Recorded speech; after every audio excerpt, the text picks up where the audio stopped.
Good morning. मेरा नाम doctor Sonal Garg है और आज की इस वीडियो में मैं आपको बताऊंगी कि पल्स कैसे एग्जामिन की जाती है।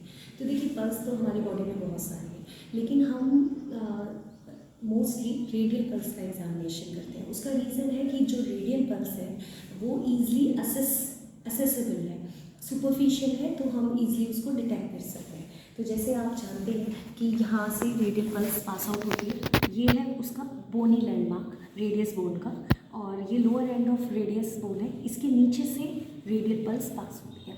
तो लैंडमार्क तो हमारा ये हो गया, ये जो बोनी लैंडमार्क है लेटरल साइड पे। इसी तरीके से अगर हम बात करें कि हमें पोजीशन क्या रखनी है हाथ की, तो जैसे आप जानते हैं ये है प्रोनेशन, तो हमें सेमी प्रोनेशन, यानी ना तो पूरा प्रोनेशन ना पूरा सुपिनेशन, हमें बीच का सेमी प्रोनेशन पोजीशन रखनी है। और स्लाइटली फ्लेक्स्ड जैसे यहाँ ये पूरा फ्लेक्शन हुआ, ये एक्सटेंशन हुआ, तो स्लाइटली फ्लेक्स्ड रखना है। तो पोजीशन पेशेंट की इस तरीके से semi pronation and slightly flexed, ये बात होगी पोजीशन की। अब बात आती है कि हम कितने ड्यूरेशन के लिए पल्स को मेजर करते हैं। तो जो पल्स को मेजर किया जाता है वो फुल 1 मिनट के लिए किया जाता है। बहुत लोग 15 सेकेंड करके इंटू 4 कर देते हैं या 30 सेकेंड्स करके इंटू 2 कर देते हैं, तो वो आइडियली गलत तरीका है। आपको फुल 1 मिनट के लिए पल्स लेनी है। तो ये हो गया टाइम ड्यूरेशन की बात। अब बात लैंडमार्क की मैं बता ही चुकी हूँ, कहाँ से पल्स आपकी रेडियल आर्टरी पास होती है, ठीक है। इसके बाद अब हम बात करें मेथड की, कि हम किस मेथड से पल्स को एग्जामिन करते हैं। तो जो पल्स को एग्जामिन किया जाता है वो 3 फिंगर मेथड से किया जाता है। तो आपको ये अपनी राइट हैंड की, जो मेरा वर्किंग हैंड है, उसकी 3 फिंगर लेनी है, जिसमें ये इंडेक्स फिंगर, मिडिल फिंगर और रिंग फिंगर। और आपको इस जगह, ये जो बोनी लैंडमार्क मैंने आपको बताया रेडियस बोन का, इसके नीचे से पल्स पास हो रही है, तो यहाँ मैंने ये 3 फिंगर रखी। और आपको इस तरीके से ये 3 फिंगर रखनी है कि आप अपनी इंडेक्स फिंगर्स आपकी टुवर्ड्स हार्ट होनी चाहिए, टुवर्ड्स हार्ट, और ये रिंग फिंगर डिस्टल साइड पे होनी चाहिए। तो इसको हम प्रॉक्सिमल फिंगर भी बोल सकते हैं और इसको हम डिस्टल फिंगर भी बोलते हैं। अब इन तीनों फिंगर का अलग अलग फंक्शन है कि किससे क्या काम होता है। तो ये जो हमारी इंडेक्स फिंगर है, इससे हम प्रेशर देते हैं, हम आर्टरी पे प्रेशर देंगे। मिडिल फिंगर से हम फील करेंगे, यानी आप इस पे खुद फील करेंगे कि आपको पल्स फील हो रही है मिडिल पे। अब इस रिंग फिंगर का क्या काम है? जो रिंग फिंगर है, आप जानते हो, आप सब जानते होंगे कि यहाँ जो अल्नर आर्टरी होती है, ये पामर आर्च के थ्रू यहाँ पर रेडियल आर्टरी से कनेक्ट होती है। तो हम इस रिंग फिंगर से जो पल्सेशंस अल्नर आर्टरी से आ रही हैं वाया पाल्मर आर्च, उसको ऑब्स्ट्रक्ट कर रहे हैं। तो ये तीनों फंक्शंस अलग अलग फिंगर किए हुए, हमने इससे प्रेशर दिया, इससे फील किया, और इससे हमने ये जो पामर आर्च से पल्सेशंस हैं उनको रोका, प्रिवेंट किया। तो इस तरीके से पूरे फुल 1 मिनट के लिए आप पल्स काउंट करेंगे। अब let suppose 74 beats per minute है। तो हम पल्स को किन हेडिंग्स में करते हैं? तो सबसे पहली चीज़ होती है रेट। तो रेट होगा 74 बीट्स पर मिनट, 1 मिनट के लिए पूरी लेंगे। दूसरा पॉइंट है रिदम। रिदम का मतलब होता है कि कितने टाइम इंटरवल पे आपको पल्सेस जो फील हो रही है उनके बीच में जो गैप है वो इक्वल है या नहीं।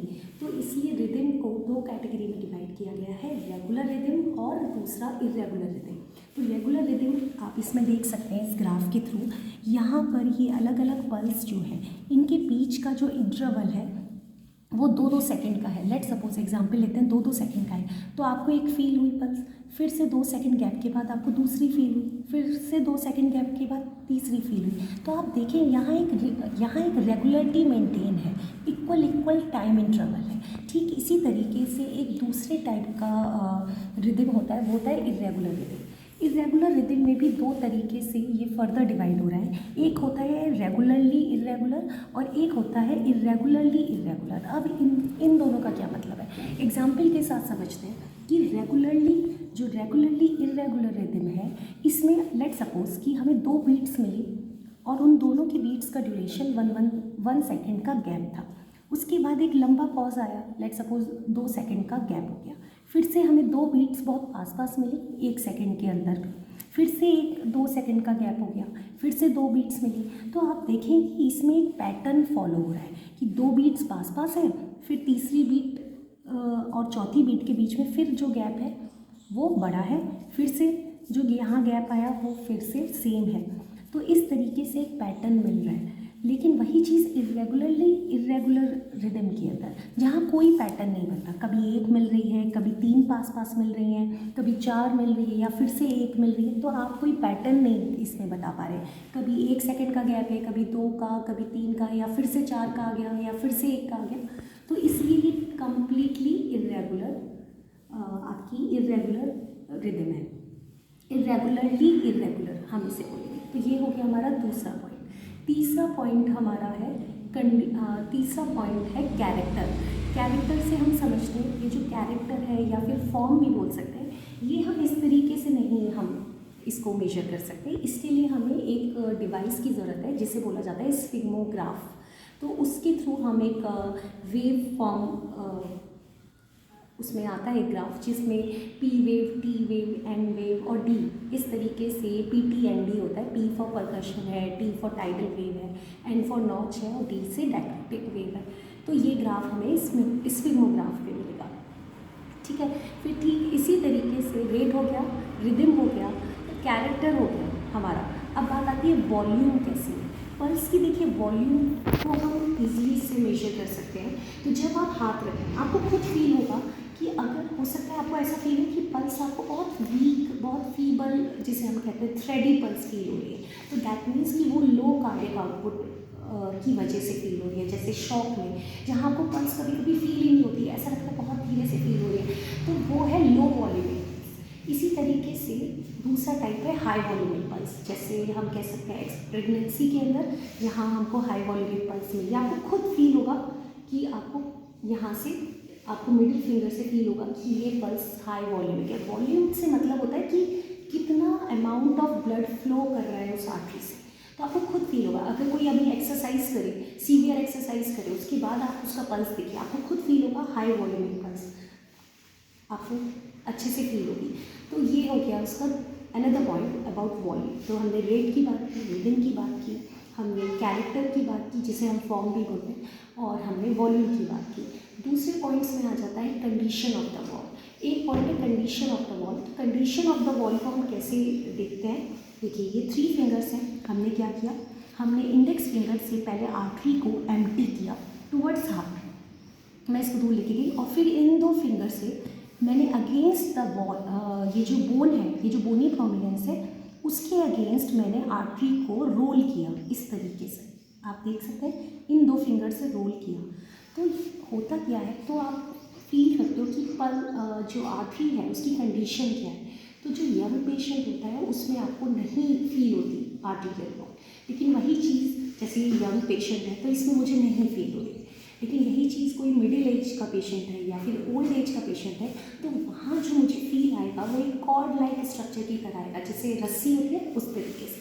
तो ये हो गया एक और point, condition of the wall.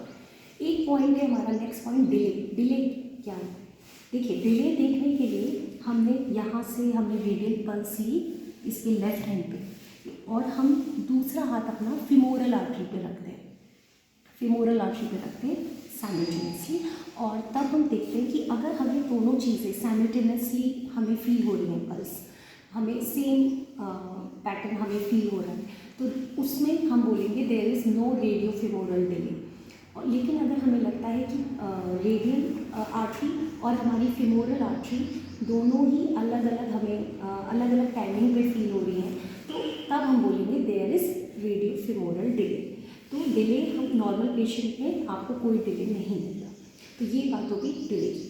एक लास्ट पॉइंट और है पल्स से रिलेटेड, वो है इक्वालिटी। इक्वालिटी का मतलब होता है कि मैंने अभी जितने भी पैरामीटर्स बोले, चाहे रेट हो, रिदम हो, कंडीशन ऑफ द वॉल हो, कैरेक्टर हो, वॉल्यूम हो, इवन ये डिले हो, ये सारी चीज़ें जो मुझे इसके लेफ्ट हैंड में मिल रही है, क्या वही सारी चीज़ें मुझे इसके राइट हैंड में मिल रही है। अगर इक्वालिटी हमें देखनी है राइट वर्सेस लेफ्ट की, तो अगर ये दोनों चीज़ें हमें सेम मिल रही हैं तो हम कहेंगे कि equality is there in both the side of the patient. तो thank you so much, this is all about the pulse.